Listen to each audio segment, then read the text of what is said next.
Hello everyone, this is Amit Arora from EcoVisionaire. In this video, we'll be discussing very important questions of macroeconomics.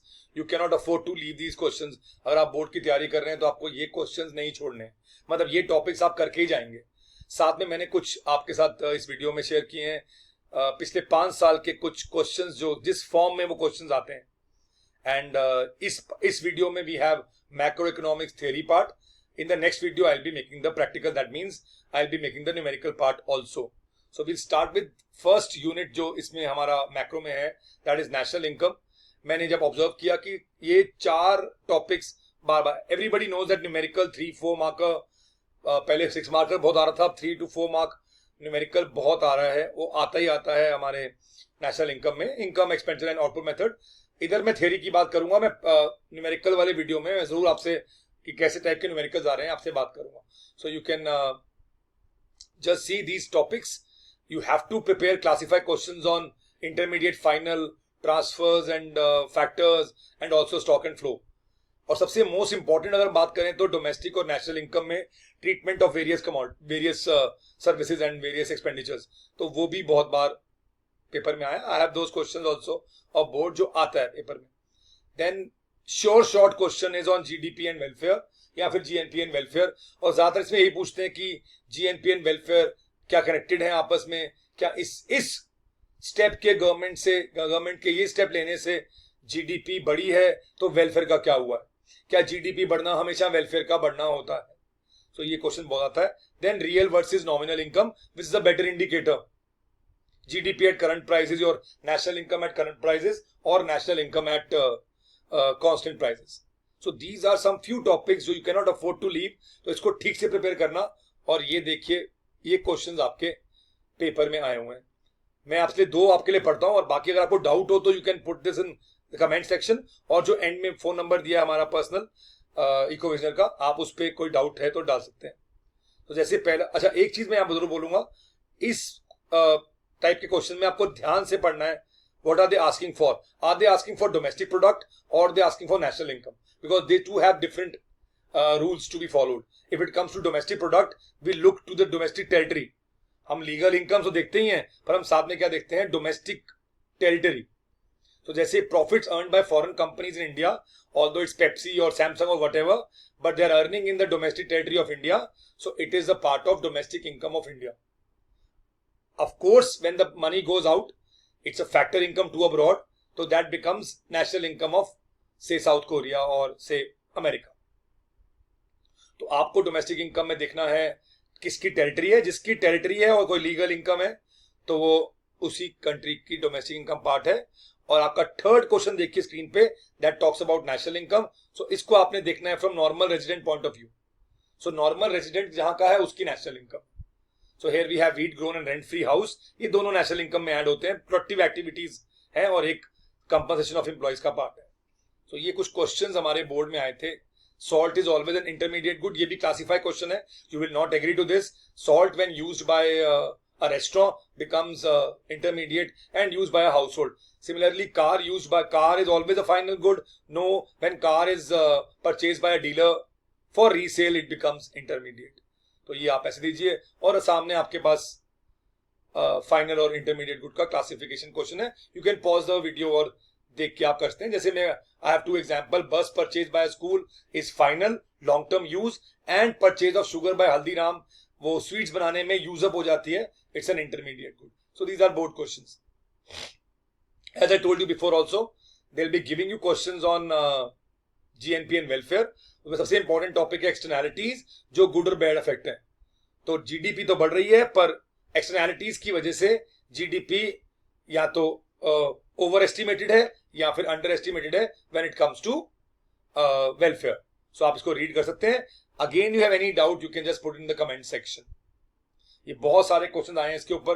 देखिए, जैसे India की solar power generation capacity बढ़ती है तो GDP पे भी positive impact आता है और वेलफेयर पे भी. तो क्वेश्चन ऐसा भी आ सकता है कि दोनों पे पॉजिटिव इंपैक्ट आ रहा है, तो your answer should be according to that. ऐसे distribution of GDP as a limitations of index of welfare, women's unpaid work जो आता है as a limitation of GNP as welfare. ये देखिए सामने एक बोर्ड का डायरेक्ट क्वेश्चन मैंने विद मार्किंग स्कीम कॉपी किया. उसमें भी आप देखिए हायर जीडीपी ऑलवेज, ये वही डिस्ट्रीब्यूशन ऑफ इनकम के ऊपर है कि जीडीपी बढ़ना is not the indicator. Same India का एग्जांपल है, जीडीपी हाई होना is not indicator of welfare as it is concentrated in only few hands. Very very very important question. Coming to unit number 2, बहुत easy है, ये 3 topic ठीक से कर जाओ, बोर्ड में इसी में से क्वेश्चन आएगा। फंक्शंस ऑफ मनी, एक और क्वेश्चन मैंने डालना था इसमें, कब वो पिछले कुछ सालों से नहीं आ रहा है पर आएगा, अगर क्या पता इस बार आ जाए। That is components of money supply, currency and demand deposits. But credit creation of course 90% chances and 95% chances है कि फंक्शंस ऑफ सेंट्रल बैंक आएंगे। आई शो यू कि बोर्ड में किस तरीके से आए। तो these are the ways in which, देखो आपको एक स्टेटमेंट दी हुई है और उससे उन्होंने आपसे फंक्शन ऑफ मनी पूछ लिया, ठीक है। अभी कुछ I think last year we had the question on M1 which is just add on to the component, तो currency, net demand and your other deposits, इसका ये आंसर रहेगा। ये देखिए the questions on statutory function controller of credit के ऊपर है। RBI के फंक्शन पे क्वेश्चन हमें पक्का आने वाले हैं। ये सामने आपके बोर्ड क्वेश्चंस हैं और ये वहीं की मार्किंग स्कीम है। जैसे कि नीचे वाला क्वेश्चन है कि गवर्नमेंट्स बैंक, कभी बैंकर्स बैंक, कभी करेंसी अथॉरिटी, तो वो इस तरह स्टेटमेंट फॉर्म में आ रहे हैं, नॉट डायरेक्टली स्टेटमेंट फॉर्म में आ रहे हैं।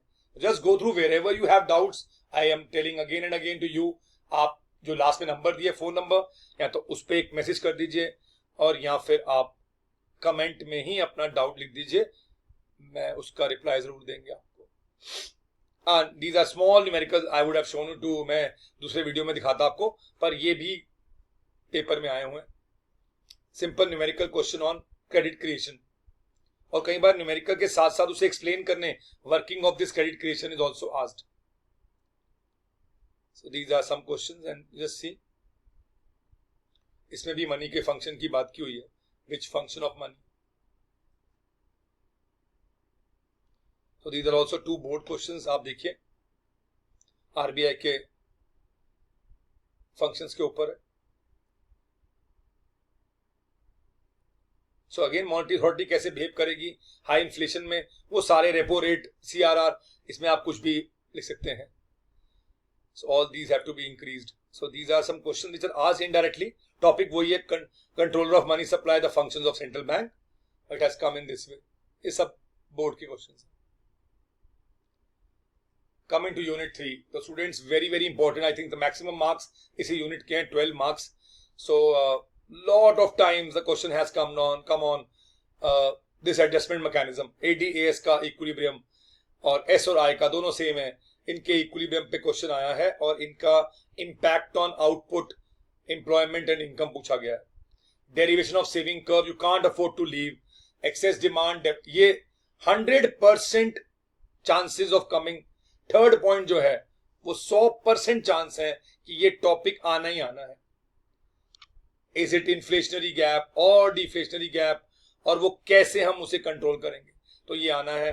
Working of investment multiplier can be in form of a numerical, और जस्ट लाइक क्रेडिट क्रिएशन वो आपको 4 to 6 मार्कर में पूछ लेते हैं। एंड न्यूमेरिकल्स ऑफ कोर्स मैंने नेक्स्ट वीडियो में मैं आपको किस टाइप के न्यूमेरिकल्स आते हैं वो भी आपको मैं दिखा दूँ। So these are few questions which I have taken up from board paper. ये पिछले सालों के 4-5 साल पुराने और लास्ट ईयर तक के बोर्ड पेपर्स में से मैंने निकाले। So planned aggregate expenditure which is demand, AD, falls short of realized aggregate expenditure, realized is actual। अब ये आपको बताना है कि कौन सा सिचुएशन है, इन्फ्लेशनरी, डिफ्लेशनरी हमने बता दिया, एक्सेस डिमांड है, और उसको करेक्ट करने के मेजर बहुत बार पूछे। Please see affective demand, AD/AS पे क्वेश्चन, सेविंग कर्व की डेरिवेशन पे क्वेश्चन आया हुआ है। कई बार ये एक्स एंट और एक्स पोस्ट इन्वेस्टमेंट, एक्स एंट एक्स पोस्ट, ये आप पहले ही रिमेंबर कर लो कि कहीं भी एंटे लगा होगा इट्स प्लान्ड, जहां भी पोस्ट लगा होगा इट्स एक्चुअल। और नीचे भी आपको वही एक्सेस डिमांड और डेफिसिट डिमांड, तो यहाँ पे डेफिसिट डिमांड का क्वेश्चन आया हुआ है, तो कैसे हम फिस्कल या मॉनेटरी पॉलिसी से कंट्रोल करेंगे। तो यहाँ पे फिस्कल पॉलिसी पूछी हुई है, तो taxes and public expenditure. Coming to unit number 4, वो है government budget. You all know again just like money and banking, 3 topics में ही हमारा क्वेश्चन इसमें से बनता है। very important is the objective of government budget. Second, we have classification of revenue and capital, and third, या तो numerical या simple definitions of budgetary deficits. सबसे important one is fiscal deficit. So let us see what board questions have come. ये देखिए, पहले तो इसकी बात करते हैं, higher fuel prices और subsidy to people, क्योंकि इंटरनेशनल प्राइस बढ़ गए हैं. जब प्राइसेस इन्फ्लेशन या डिफ्लेशन की बात करेंगे तो stabilization function of objective of government budget. जब हम बात करेंगे high taxes on cigarette, tobacco, liquor और any harmful commodity for that sake which is harming the environment of the country, then it has to be reallocation of resources. और अगर गरीब या अमीर के गैप को, if you want to tax the rich high and give subsidy to the poor, that comes as redistribution of income. ये board के ही question में से हमने. Just see, when you increase the excise duty on cement, that is reallocation, and when you increase the income tax on people earning crores of rupees, then it becomes redistribution of income. तो objectives आते हैं. Similarly, as I told you, classify करना revenue, and please don't only give the classification, also give the reason. So you have to write the reason why revenue. Revenue because it neither affects the asset liability status of the government. Why capital? Either it is creating an asset if it's expenditure, or reducing a liability, and it is if it is receipt. ये ध्यान रखना, अगर receipt हो so revenue receipt क्यों है? Because neither reducing an asset nor increasing the liability. This is how we answer. These are the board questions. Classify questions. And direct and indirect tax. Direct tax on your income, on your wealth, which cannot be shifted. Indirect tax पे भी question आया था, in a small case study form में आया हुआ. You can pause the video and see.